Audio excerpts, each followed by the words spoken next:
Okay, vehicles backing out. SWAT vehicles are moving in. He's taking off.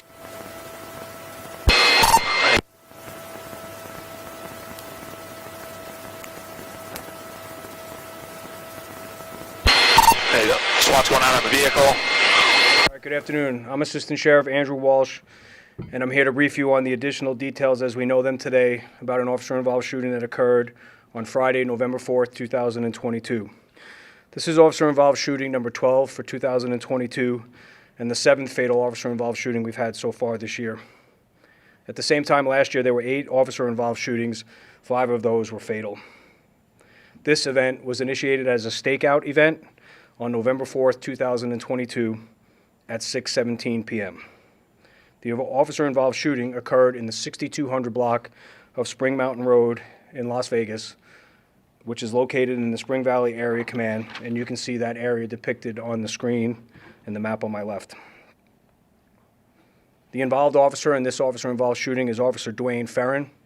Officer Ferrin is 49 years old, and he's been with the Las Vegas Metropolitan Police Department since 2000. In this incident, Officer Ferrin was armed with a Colt M4 5.56 rifle, and the investigation revealed that Officer Ferrin fired 1 round during this incident. Officer Ferrin is assigned to the Homeland Security Division and the Special Weapons and Tactics Bureau. The suspect in this event was identified as Jose Alexis Cabrera Hernandez. Hernandez was a 49-year-old Hispanic male adult. He was approximately 5'5" and weighed approximately 190 pounds. And you can see Hernandez's picture on the screen to my left. And the investigation revealed that Hernandez was armed with 2 firearms during this incident. One was a Smith & Wesson .380 and a Taurus G3 9mm. And both of those weapons were recovered from his vehicle during this incident. And you can see the pictures of the weapons on the screen to my left.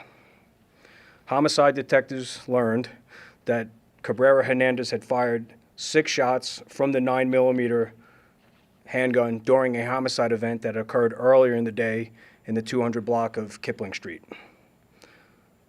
Had he survived, Hernandez would have been charged with murder, kidnapping, and 2 counts of own or possess a gun by a prohibited person. Now I'll go into the details of the officer-involved shooting. On November 4th, 2022, at approximately 12:21 p.m., LVMPD dispatch received a 911 call from a woman who reported a shooting at a residence in the 200 block of Kipling Street. Responding officers located an unresponsive adult male who was suffering from multiple gunshot wounds.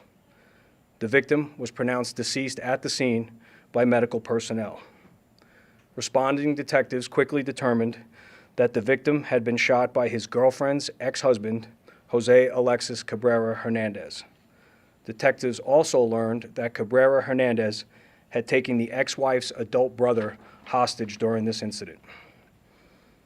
Through the investigation, detectives located Cabrera Hernandez's vehicle, a white Nissan Armada, in an alley located in the 100 block of Bruce Street in downtown Las Vegas.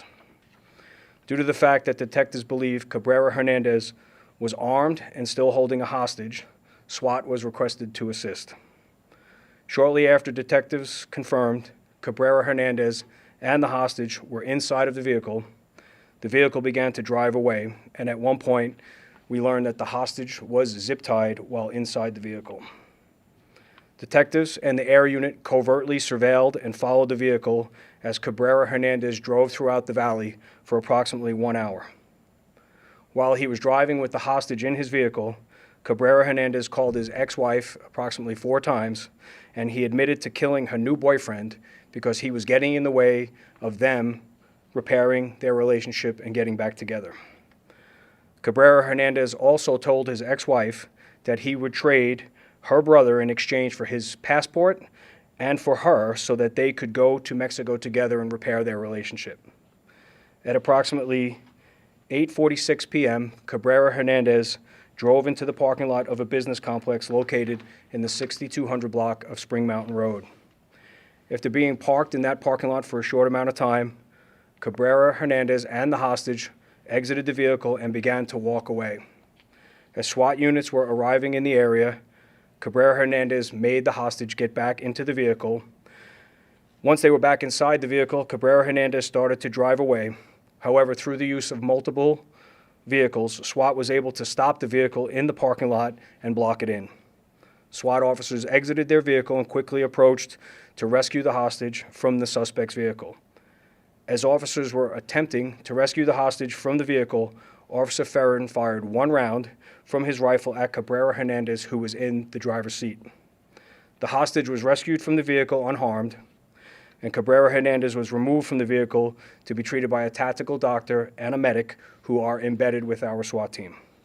Despite the attempts of their life-saving measures, Cabrera Hernandez was pronounced deceased at the scene. The hostage later told us that night, and he told SWAT officers that they saved his life and that he was in fear that Cabrera Hernandez was going to kill him. And as part of the initial investigation, we recovered a manifesto from the vehicle, which was written by Cabrera Hernandez, and you can see it on the screen to my left with the skull and the crossbones. That was basically written in Spanish, but when we interpret it, he was threatening to kill other officials in town that had things to do with his previous criminal history. So now we're going to play some body-worn camera footage, but before we do that, in this photo you can see there's several bags of zip ties in the back of the vehicle, which we believe at this point were going to be used to carry out the threats that were listed in the manifesto. And now we'll play some body-worn camera footage.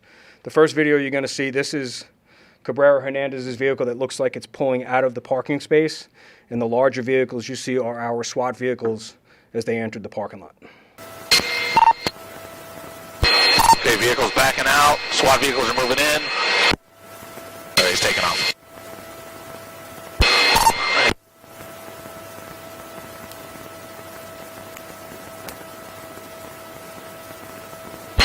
There you go. SWAT's going out on the vehicle. And this is body camera footage from the ground level from one of the SWAT officers on the scene. Get him. Unlock it. So the first explosion you hear, that's actually a distract that SWAT used attempting to draw the suspect's attention away from the officers in front of the vehicle, and then simultaneously you hear the shot being fired. And that concludes this briefing, and I'll take some questions.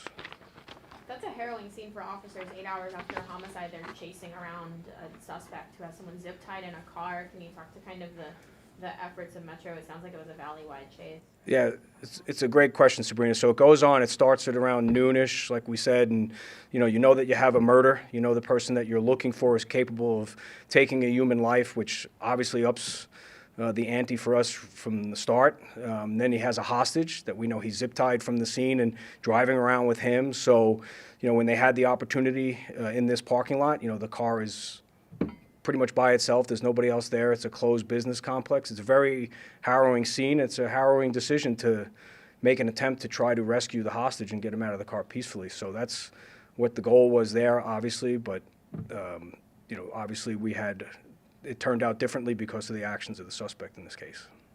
Was there any indication that the suspect wanted to kill the hostage, or just... Yeah, from what we got from the hostage himself, he believed he was going to be killed.